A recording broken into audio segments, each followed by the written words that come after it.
The doors to the Viridian Tea House are open once more. Hello, everyone, and happy Friday.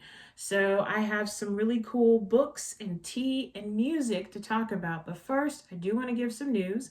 So, this Saturday and Sunday, I'll be a vendor at Mutiny Markets. That's on the corner of Broadway and Ellsworth in Denver. Normally, I'll do like one day during the weekend, but I lucked out and I got both days. So, I'm really excited.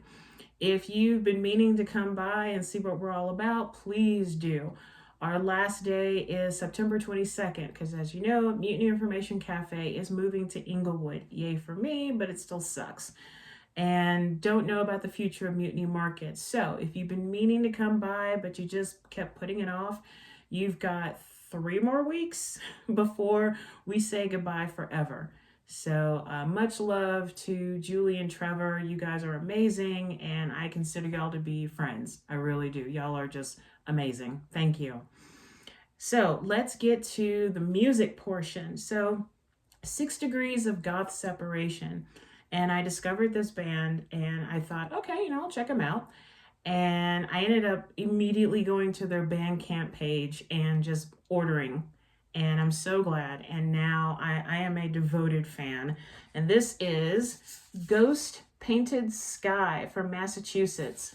So I ended up getting one that was just self-titled, one titled Scars, and then one titled The Shadow's Breath.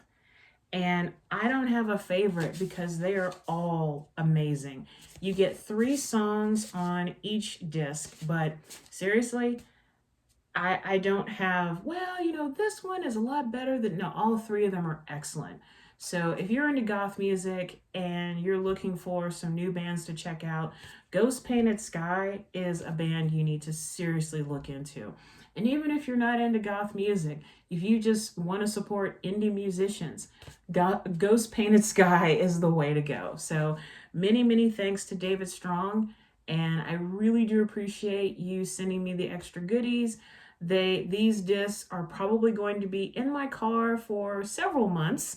And I just want to say too, when I put in, I think it was Scars, and just listening to the music, it made me think about my college years at American University in DC and how I used to go to the goth clubs, and it was just a lot of fun back then. I mean, now, unfortunately, I don't get to really indulge in my goth scene too much, but Denver's goth scene, by the way, is huge. It is absolutely huge, and I think that that's fantastic.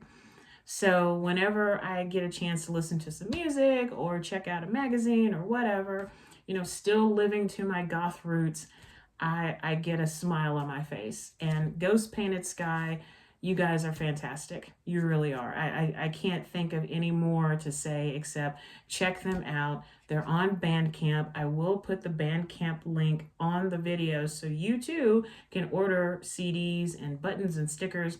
And I think I got news that they just released a new single, so I'll be checking that out too. And who knows, I might talk about it in a future Viridian Tea House video. So again, David Strong, thank you so much. I really do appreciate it. Please keep making music, please. You have a fan in Colorado. You really do. All right, so book-wise, which one to talk about first? Oh, why not? So I am a fan of Leo Tolstoy. I will freely admit that.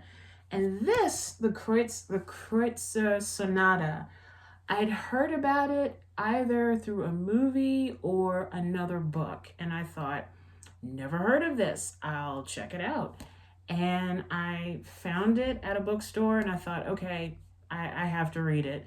And did I read it in one day? I think I did. I read it in one day and I was like, wow, that was kind of gut wrenching and gut punching. So read the back of it for you. What's really cool is that this particular version has an introduction by Doris Lessing, who wrote The Golden Notebook. I read that book. If you have been meaning to read The Golden Notebook, you need to read it. It is absolutely a work of literary art. But the back of the book, let's see. When Marshal of the Nobility Poznia, oh goodness, okay, bear with me with the Russian. Poznishev suspects his wife of having an affair with her music partner. His jealousy consumes him and drives him to murder. Controversial upon publication in 1890, the Kreutzer Sonata illuminates Tolstoy's then feverish Christian ideals, his conflicts with lust and the hypocrisies of 19th century marriage, and his thinking on the role of art and music in society. In her introduction, Doris Lessing shows how relevant the Kreutzer Sonata is to our understanding of Tolstoy the artist, as well as to feminism and literature. This modern library paperback classic also contains Tolstoy's sequel to the Sonata. And about Doris Lessing, she was born in Persia in 1919 to British parents and grew up in Rhodesia. She's written more than 20 books, including the 20th century feminist classic, The Golden Notebook, and most recently, The Sweetest Dream. She writes and lives in England. And about Tolstoy, let's see if they have a bio of Mr. Tolstoy in here. Let's see. No, they don't, but you know, Leo Tolstoy. So yeah, this was gut-wrenching to read because this man just rails to his neighbor in a train about the role of women and how they are treated like second-class citizens and they know it, so they do everything they can to take advantage of that situation. And in dealing with his marriage, the jealousy that overcomes him is just absolutely just fanatic. I mean, he is so convinced that his wife is having an affair with her musical partner, which honestly, when you read it, you're not sure if she really had an affair or not. But he ends up murdering her, and just reading and listening to his story from the eyes of the narrator, and you're just sitting there going, my God, is this really going to lead up to what I think is going to happen? But yes, so very much feverish ideals when it comes to Christianity and dealing with marriage. What's the role of marriage? What's the purpose of marriage? You know, at one point he states that the only reason for marriage is to have children. And if you engage in lust, then you're seen as just nothing. If you have sex for the sake of having sex, then you're just fouling yourself. And that it would be better if humanity stopped having sex. Well, then at one point the narrator's like, well, if you do that, then the human race is going to just cease to exist. And the gentleman basically says, that's not a bad idea. So yeah, this is gut punching, but what a work. And I think I stared off into the distance for a few minutes after reading this book. I thought, did I just read that? My God, that was something else.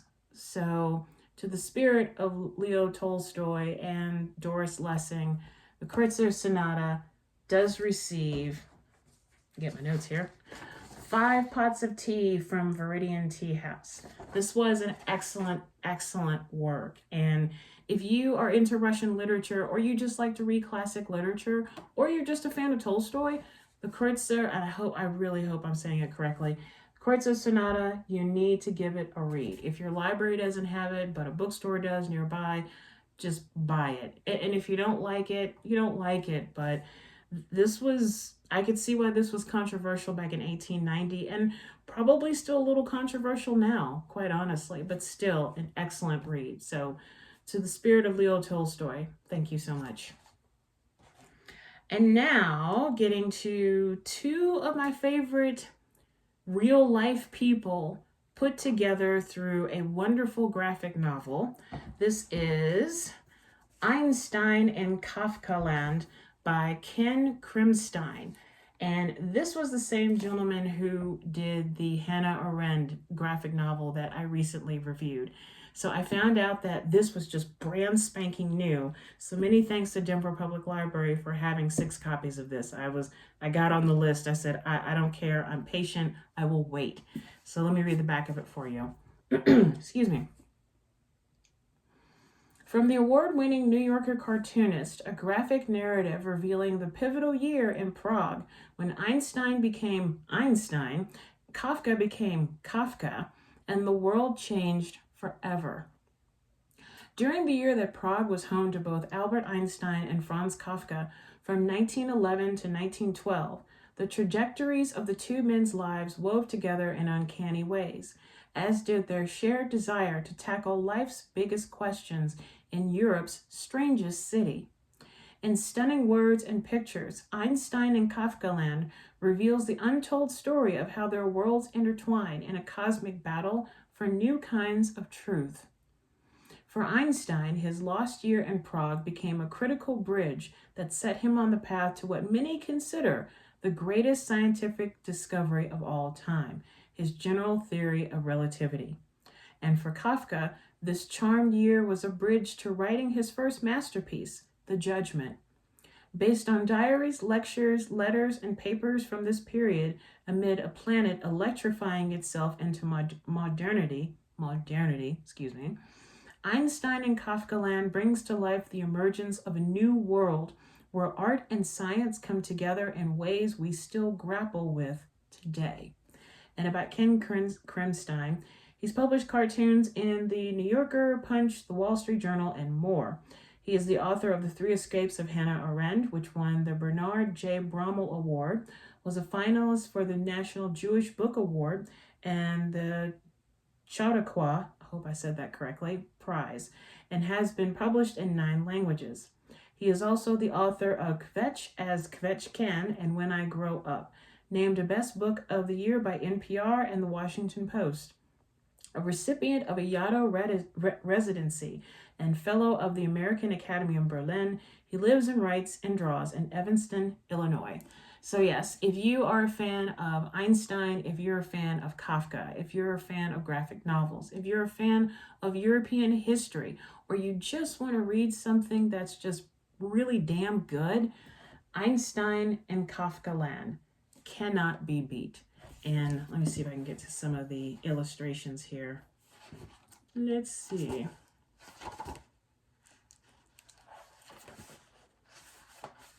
Yeah, so you get an idea of same kind of illustrations as with the one with Hannah Arendt, but yes, I enjoyed reading this graphic novel. I didn't even feel like it was a graphic novel. I felt like I had been sent back to 1911 to Prague to meet Einstein and Kafka and just watch these two men come together and create or be on the beginning of creating some beautiful art and science that still resonates with us today.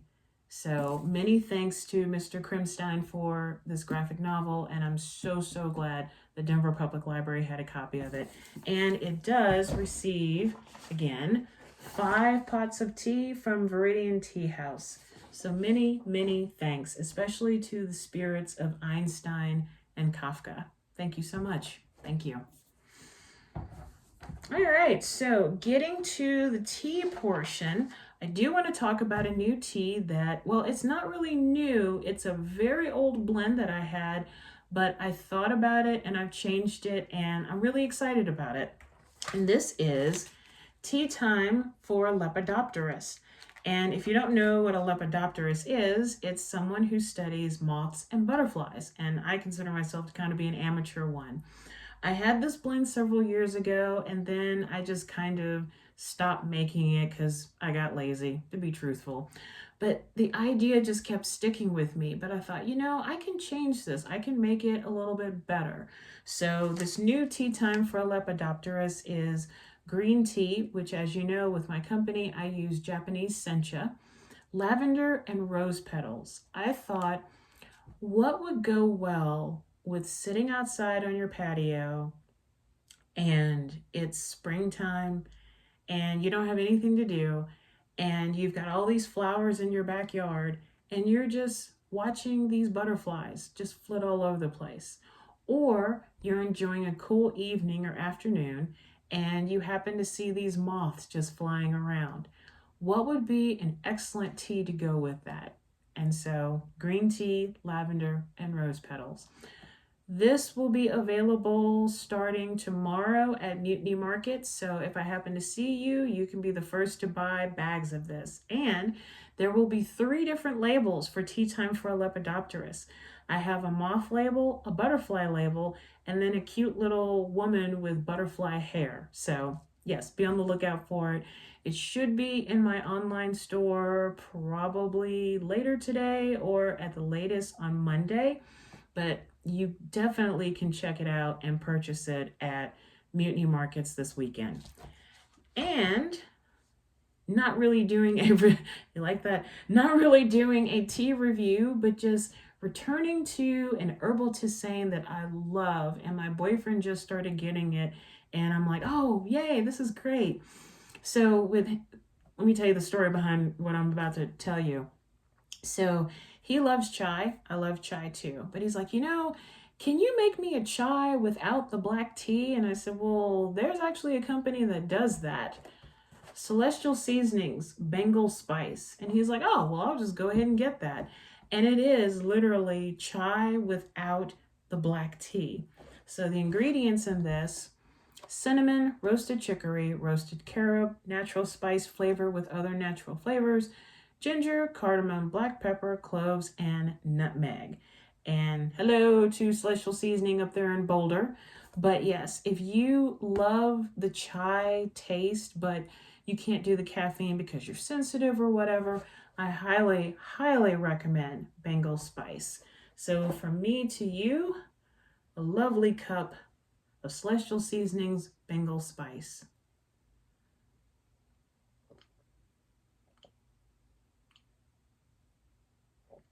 Oh, I forgot. You don't need sugar with Bengal spice. You do not need any kind of sweetener at all. This is sweet on its own, and it's absolutely delicious, as I just drank half my cup. And from, let's see, the Blend Master's notes: brimming with cinnamon, ginger, cardamom, and cloves, this adventurous blend is our caffeine-free interpretation of chai, the, the Indian brew traditionally made with black tea. Try it with milk and sugar for a true chai experience. So yes, if I've run across a lot of customers who are very sensitive to caffeine. And so they're always looking for my herbal tisane. So again, if you like the taste of chai, but you just can't deal with the caffeine, Celestial Seasonings Bengal Spice, you're welcome. And so before I wish you a fond farewell, let's do some breathing. So make sure you have a glass of water or a cup of your favorite tea. Find yourself in a comfortable position in a quiet area where you won't be disturbed. We all have crazy lives going on. We all do. And sometimes it's really nice to just take a few seconds out of our day to just focus on our breathing. It's kind of like a way to reset. I find that when I do like a minute or 2 minutes or even 5 minutes of a breathing meditation, I feel like my whole body, mind, and soul have just been reset. And I can go through the rest of my day. If I'm feeling a little fractured, everything will be smooth, and then I can move on. We're not going to focus on any words or chants or anything like that, just the breath. If you find yourself getting caught up with a thought, just freeze the thought like it's a channel on your TV. Tell yourself thinking, and then just let it go. We're just going to focus on the breath. And it's okay if your mind wanders. That's what the mind does. But if you're ready, let's do this.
And now let's end this breathing meditation with a deep breath in through the nose and out through the mouth.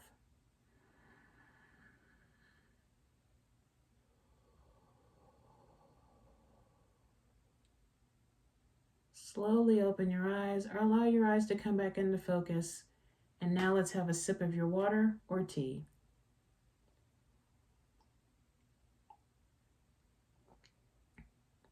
Oh, that is so delicious.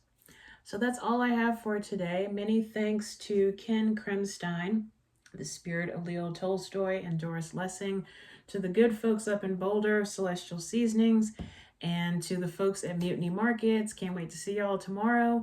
And finally, all of y'all for watching these videos. I really, really do appreciate it.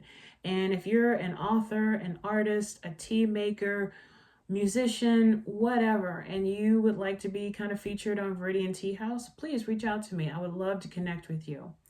So until next time, take care of yourself and each other. Raise your teacup high, and remember that to drink tea is to enjoy life.